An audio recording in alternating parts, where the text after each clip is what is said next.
चूले dear student, yesterday हमने देखा था कि light behaves like a wave. आज उसी को कंटिन्यू करते हुए हम करेंगे position of super imposition of wave का एक स्पेशल केस जिसे हम इंटरफेरेंस के नाम से जानते हैं। So let's start with the super position of wave. उसको डिस्कस करने से पहले मैं यहाँ पे आपको ये दिखाना चाहता हूँ कि एक वेव जब हम एक डिस्टर्बेंस क्रिएट करता है तो होमोजेनियस मीडियम में क्या होता है कि वो डिस्टर्बेंस चारों तरफ फैलता है। तो उसी तरह डिस्कशन को करते हुए लेट सपोज यहाँ पे एक डिस्टर्बेंस है तो पार्टिकल वाइब्रेट करता है अपने मीन पोजीशन के ऊपर। ये ऊपर जाता है मैक्सिमम से नीचे आता है, फिर नीचे की तरफ मैक्सिमम चले जाता है, फिर मीन पोजीशन पे पहुंचता है। ये पार्टिकल ऑफ द मीडियम और वेव ट्रैवल करता है या तो साइनोसोडियल वेव, ट्रांसवर्स वेव इस तरह, या फिर लॉन्गिट्यूडनल वेव कंप्रेशन रिफ्रैक्शन करते हुए आगे ट्रैवल करता है। सो इन केस हम करेंगे जब सुपरपोजिशन ऑफ वेव करेंगे तो हम ट्रांसवर्स वेव की तरह बिहेवियर देखेंगे। तो जब ये वेव है तो particle of the medium vibrate करता है अपने मीन पोजीशन पे। तो at any time let suppose ये टी है, ये displacement from the mean position से कितना ऊपर है, कितना नीचे या कितना दाएं बाएं है। So at particular time T this is the displacement, ये हमारा डिस्प्लेसमेंट हो जाता। जैसे जैसे टाइम बीतता जाता है डिस्प्लेसमेंट बढ़ते मैक्सिमम में पहुंच जाता है, फिर डिस्प्लेसमेंट घटता जीरो पे, फिर नेगेटिव डिस्प्लेसमेंट नीचे की तरफ मैक्सिमम, फिर ये डिस्प्लेसमेंट कम होते होते यहाँ पे हो जाता। तो this wave is a sinusoidal wave. तो इस वेव को मैथमेटिकली हम रिप्रेजेंट करते हैं y is equal to a sine of omega into t. तो इसमें हम ब्रीफली हम डिस्कस करेंगे what is y which is known as displacement. ये वाला हमारा डिस्प्लेसमेंट हो जाता है एट पर्टिकुलर टाइम t, ये डिस्प्लेसमेंट है। So this is y at time t1। Particle of the medium जब ये यहाँ पे होता है तो ये डिस्प्लेसमेंट हो जाता है t2। इसी तरह करते करते डिफरेंट टाइम के ऊपर different displacement. So this is displacement of the particle. ये वाला जो है ये है मैक्सिमम डिस्प्लेसमेंट जिसे हम एम्पलीट्यूड कहते हैं।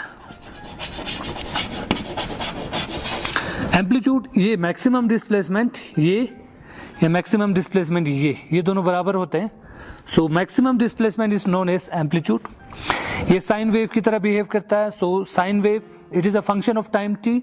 सो ये टी के ऊपर डिपेंड करता है। सो ये function of time T is omega into T is known as phase. So position of the particle is known displacement as well as phase where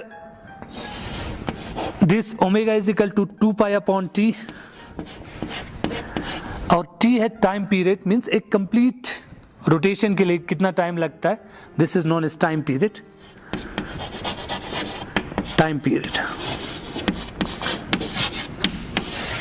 सो एक सिंपल वेव को डिफाइन करने के लिए ये कुछ चीजें हैं, displacement, amplitude, sine function, omega 2 pi upon T where T is the time period, और ओमेगा इंटू टी इसको हम थीटा भी कहते हैं, and theta is known as phase of the particle. So जब एक डिस्टर्बेंस क्रिएट होता है होमोजेनियस मीडियम में एंड इट ट्रेवल्स, तो वो एनर्जी को यूनिफॉर्मली डिस्ट्रीब्यूट करते हुए आगे निकलता है।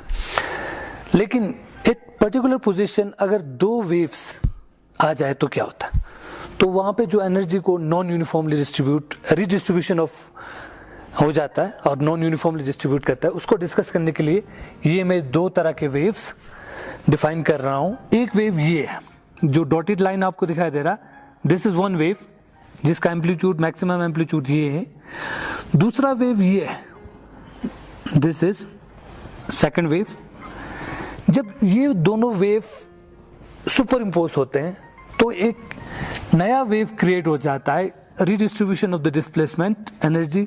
तो ये रेड वाला जो इन दोनों का सुपर इम्पोज वेव है, इसको हम मैथमेटिकली भी डिराइव करेंगे।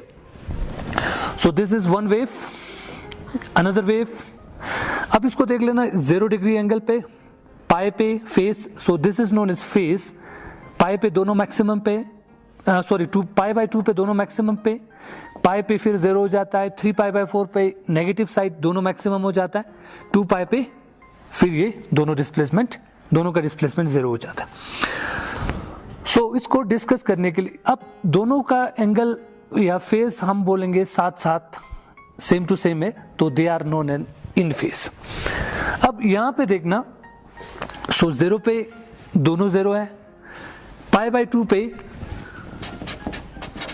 ये पॉजिटिव की तरफ मैक्सिमम डिस्प्लेसमेंट शो कर रहा है और दूसरा वेव नेगेटिव में मैक्सिमम डिस्प्लेसमेंट, पाई पे फिर ये दोनों 0, 3 पाई बाय 4 पे जो नेगेटिव डिस्प्लेसमेंट शो करता था वो पॉजिटिव मैक्सिमम डिस्प्लेसमेंट शो कर रहा है और जो पॉजिटिव डिस्प्लेस कर रहा था वो नेगेटिव, सो उसके बाद 2 पाई पे फिर ये दोनों displacement.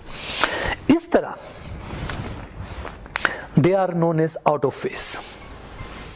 So this is known as phase. In phase दोनों वेव इन फेस है और दोनों वेव आउट ऑफ फेस। सो दोनों वेव जब इन फेस होगा तो उनके जो फेस डिफरेंस है they should be 2 and pi, where n is equal to 0, 1, 2 and 3। और जब दोनों वेव आउट ऑफ फेस होता है तो जो phase difference which is known as phi, ये होता है 2n + 1 पाई। सो अब मैं दो वेव डिस्प्लेस कर रहा हूं, तो फर्स्ट वेव y1 डॉटेड वाला है, this is a1 sine of omega t, और जो सेकंड वेव है ये वाला line, so this is y2, this is a2 sine of omega t plus phi.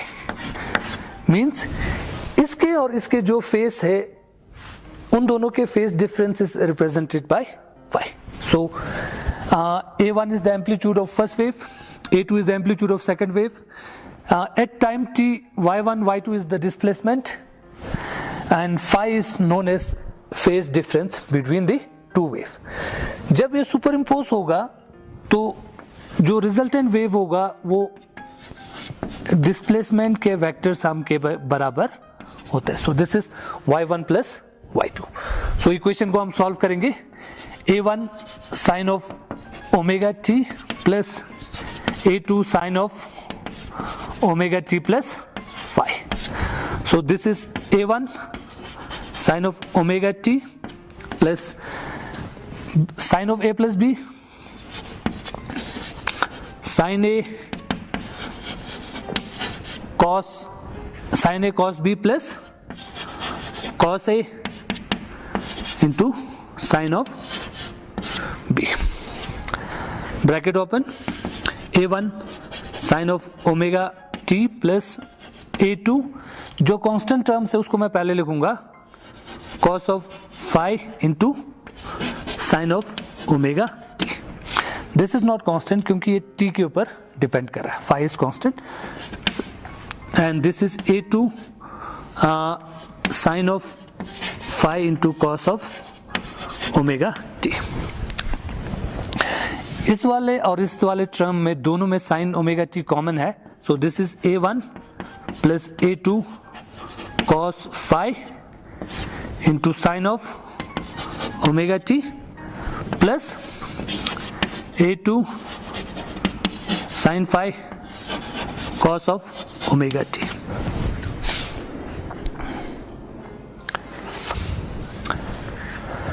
Now इसमें हम पुट करेंगे a1 plus a2 cos of phi, a2 sin phi, this is equal to a cos of theta and this is a sin of theta। a sin theta हम put करेंगे a2 sin phi की जगह and a cos theta put करेंगे a1 plus a2 cos phi की जगह, तो हमारे पास ये वाला इक्वेशन आएगा y is equal to a cos theta sin of omega t plus a sin theta cos of omega t। इसमें से हम a common, so this is equal to cos theta into sin of omega t plus sin theta into cos of omega t. So this is again formula of sine of a plus b. So this is equal to a sine of omega t plus theta. So ये equation. So जो पहले वाला equation है y1 which is a1 sine of omega t, इसके और इसको जब हम कंपेयर करेंगे तो ये this is amplitude and sine of omega t plus theta, इसके और इसके जो एंगल में जो डिफरेंस आ रहा है that angle is theta. So A is the amplitude. इसको फाइंड आउट करने के लिए इस इक्वेशन दोनों को स्क्वायरिंग एंड एडिंग, स्क्वायर और ऐड करेंगे. ये वाला इक्वेशन को हम स्क्वायर करेंगे तो बन जाएगा sine square theta this is equal to a2 square sine square phi, और ये इसको जब हम स्क्वायर करेंगे that is a square cos square theta this is equal to a1 plus a2 cos phi का whole square. So this is equal to a square plus b square plus 2 times a2 cos of phi. So adding both side, ये a square common sin square plus cos square theta, sin square theta plus cos square theta. So this is equal to a2 square sin square phi. इसको मैं इसके साथ लिखता हूँ a2 square cos square phi plus a1 square plus 2 times a1 a2 into cos of phi. इसमें से हम a2 common ले लेंगे तो ये बन जाएगा a2 square sine square phi plus cos square phi plus a1 square plus 2 times a1 a2 into cos of phi. Sine square theta plus cos square theta is equal to 1. Sine square phi plus cos square phi trigonometric identity this is also equal to 1. So ये बन जाएगा a square this is equal to a2 square plus a1 square plus 2 times a1 a2 cos of phi. So this is amplitude square. जो super impose wave है इस wave का जो amplitude का square ये बन जाएगा पहले वाला एम्पलीट्यूड का स्क्वायर प्लस सेकंड का amplitude square plus 2 times first amplitude into second amplitude into cos of phi, where phi is the phase difference between this two wave. So ये एक इक्वेशन. सो एम्पलीट्यूड का square this is equal to first wave का amplitude square plus second wave का amplitude square plus 2 times first wave second wave into cos of phi, और जो phi है this is the phase difference between this two wave, phi phase difference. अब intensity of the light is directly proportional to the amplitude का square. जो लाल वाला wave है इसका एम्पलीट्यूड ये superimpose wave resultant wave है तो इसका इंटेंसिटी एम्पलीट्यूड के स्क्वायर पे directly proportional. For the sake of simplicity हम ले लेते I is equal to amplitude square. So amplitude square, so intensity इसके बराबर होगी intensity of the wave this is equal to a1 square plus a2 square plus 2 times a1 a2 into cos of phi. So amplitude maximum कब होगा when this is maximum और amplitude minimum कब होगा when this is minimum. इसमें से a1 a2 ये amplitude है so this is a constant for given two waves. So ये डिपेंड करता है फाई के ऊपर. So amplitude maximum, amplitude is maximum when this is maximum, when cos phi is equal to 1. cos theta का maximum value 1 होता है, so cos phi is equal to 1. amplitude is maximum when cos phi is equal to 1. इसका मतलब phi is equal to 2n pi where n is equal to 0, 1, 2 and so on. So 2n 0 पे maximum, 2 1s are 2, 2 पाई पे maximum, 2 2s are 4, 4 पाई पे maximum. So even 2n pi पे amplitude maximum, cos phi maximum है, cos phi maximum है तो उस case में intensity of the light उस सिचुएशन में मैक्सिमम होगा. और intensity is minimum when cos phi is equal to -1 minimum. So amplitude is minimum, intensity is minimum when this is minimum. ये तब minimum होगा when cos phi is equal to -1. Cos phi -1 कब होता है? When phi is equal to 2n plus 1 pi. odd pi पे ये minimum होगा और even pi पे intensity maximum होगा. So अभी हमने देखा intensity is maximum when phi is even pi 2n pi and intensity is minimum when phi is 2n plus 1 pi. odd pi even pi. जब even pi होगा तो wave they are in phase. They are in phase. So first wave और second wave even pi के case में तो both the waves are in phase. तो उस case में सिचुएशन में हमारे पास जो सुपर इम्पोजिशन वेव है दैट इज मैक्सिमम एनहांस हो जाता है. और जब odd pi then the waves are out of phase.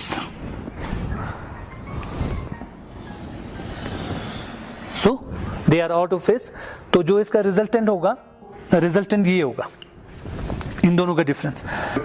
सो जब इंटेंस मैक्सिमम होगा उस केस में एम्पलीट्यूड जब हम देखेंगे, amplitude this is equal to a1 square a2 square plus 2 times a1 a2 into cos of even pi 2n pi cos even pi का value 1 होगा. That is equal to a1 square a2 square plus 2 times a1 a2 cos 2n pi 1 के बराबर होगा.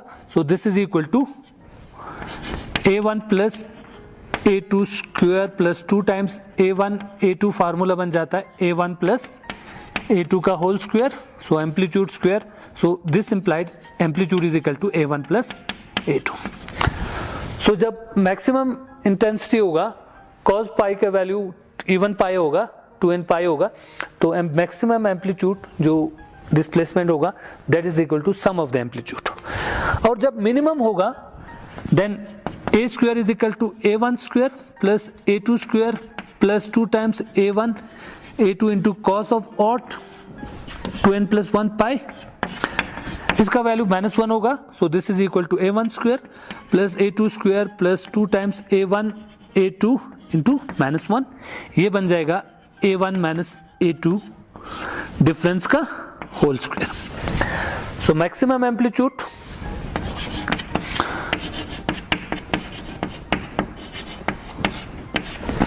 Amplitude maximum होगा तो सम of the amplitude के बराबर होगा. मिनिमम होगा तो डिफरेंस ऑफ द एम्पलीट्यूड के बराबर होगा. मैक्सिमम कब होगा? जब both the waves are in same phase. So यहां पे मैक्सिमम या दोनों क्रस्ट के यहां पे मैक्सिमम होगा. जब दोनों ट्रफ सुपर इम्पोज होगा तब भी मैक्सिमम होगा. मिनिमम कहां हो पाएगा?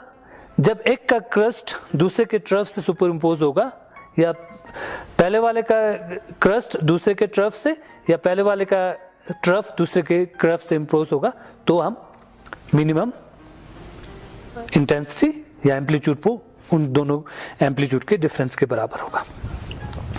सो इसी को बेस लेते हुए यंग्स ने एक डबल स्लिट एक्सपेरिमेंट किया था जिसमें से 2 सोर्स में से वेव जनरेट हुआ. जब ये दोनों वेव सुपर इम्पोज होगा तो जहां पे 2 क्रस्ट मिलेंगे तब भी मैक्सिमम होगा, या 2 ट्रफ भी जहां मिलते हैं वहां पे भी मैक्सिमम होगा. और मिनिमम कब होगा? जब क्रस्ट और ट्रफ या क्रस्ट और ट्रफ दूसरे के ट्रफ और क्रस्ट से मिले सुपर इम्पोज होगा तब भी मिनिमम होगा. तो यहाँ पे मैंने ये दिखाया जो क्रस्ट वाला है, crust is represented by bold line and जो trough is represented by dash line. तो आप देख सकते हो यहाँ वेव जनरेट कर रहा है, ये क्रस्ट है, ये इसका ट्रफ है, ये क्रस्ट है, ट्रफ है. सोर्स 1 रेड कलर से मैंने रिप्रेजेंट किया हुआ है एंड सोर्स 2 का जो वेव होगा उसको मैंने ब्लू से रिप्रेजेंट किया है. ये बोल्ड वाला crust, dotted trough, crust, trough, इस तरह. तो यहाँ पे सुपर इम्पोज हो रहा है रेड का ट्रफ और ब्लू का ट्रफ, सो यहाँ पे मैक्सिमम इंटेंसिटी होगा। यहाँ पे दोनों के क्रस्ट मैक्सिमम, ट्रफ मैक्सिमम, सो ये वाला मैक्सिमम डिस्प्लेसमेंट। जहाँ पे क्रस्ट, एक का क्रस्ट दूसरे के ट्रफ से सुपर इम्पोज होगा, पहले वाले का क्रस्ट दूसरे के ट्रफ से सुपर इम्पोज होगा, यहाँ पे मिनिमम होगा। इसी तरह maximum minimum maximum minimum maximum minimum करते हुए जाएंगे। सो जो सेंटर में होगा वहां पे हमें एक सेंट्रल ब्राइट फ्रिंजेस मिलेगा। इसके ऊपर हमें डार्क फ्रिंजेस मिलेगा क्योंकि यहाँ पे क्रस्ट और ट्रफ सुपर इम्पोज होते हुए आ रहे हैं। नीचे भी सेम डार्क फ्रिंज मिलेगा क्योंकि क्रस्ट और ट्रफ सुपर इम्पोज होते आ रहे हैं। उसके नीचे फिर bright fringes, crust, bright, trough, इसी तरह करते हुए यंग्स डबल स्लिट एक्सपेरिमेंट ने ये शो किया। So special case of super imposition जिसे हम इंटरफ्रेंस कहते हैं, यंग्स डबल स्लिट एक्सपेरिमेंट में यंग्स ने ये शो किया था कि कैसे यहाँ पे bright alternative bright dark fringes formation on the screen. तो अब यंग्स डबल स्लिट एक्सपेरिमेंट के लिए सबसे जो कंडीशन है, दैट कंडीशन, दिस सोर्स जहां से वेव जनरेट होता है, that source should be coherent.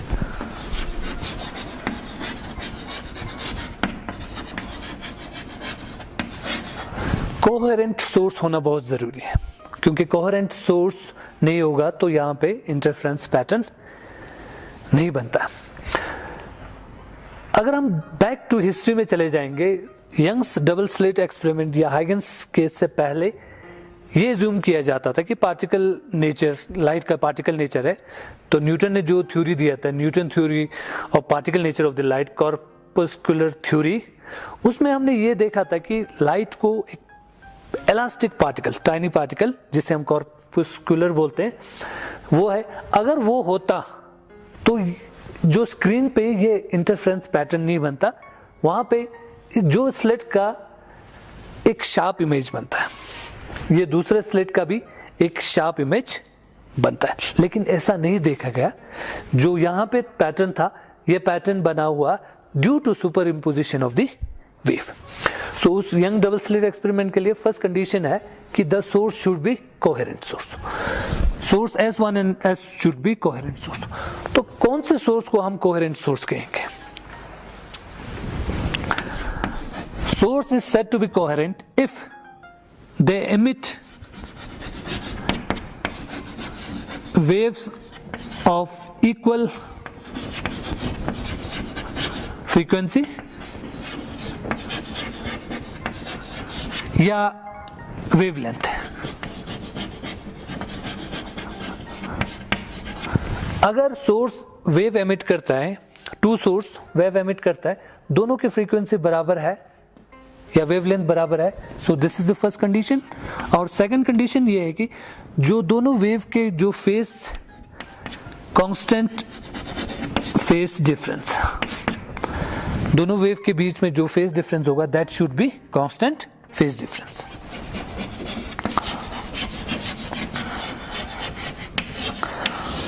So coherent source के लिए वेव फ्रीक्वेंसी बराबर होना चाहिए और दोनों की फेस, कांस्टेंट फेस डिफरेंस होने चाहिए या वेवलेंथ बराबर होने चाहिए। मतलब फ्रीक्वेंसी और wavelength they are inter related, so phase difference constant and equal frequency.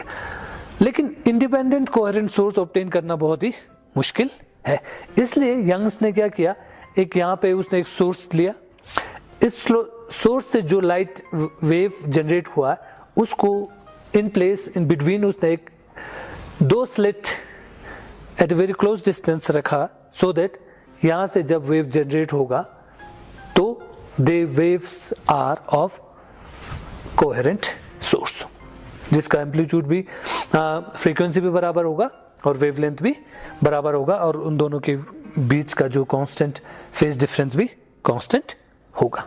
So interference के लिए जो कंडीशन है coherent source, so source should be coherent, equal frequency and constant phase difference, तभी हम यहाँ पे इंटरफेरेंस पैटर्न बनेगा, otherwise pattern will not be obtained. So आज के लिए इतना ही। कल हम इसको मैथमेटिकल डेरिवेशन और कहाँ पे ब्राइट फ्रिंजेस डार्क फ्रिंजेस बनेंगे और फ्रिंज विड्थ वगैरह हम कल करेंगे। सो थैंक यू एंड जुले।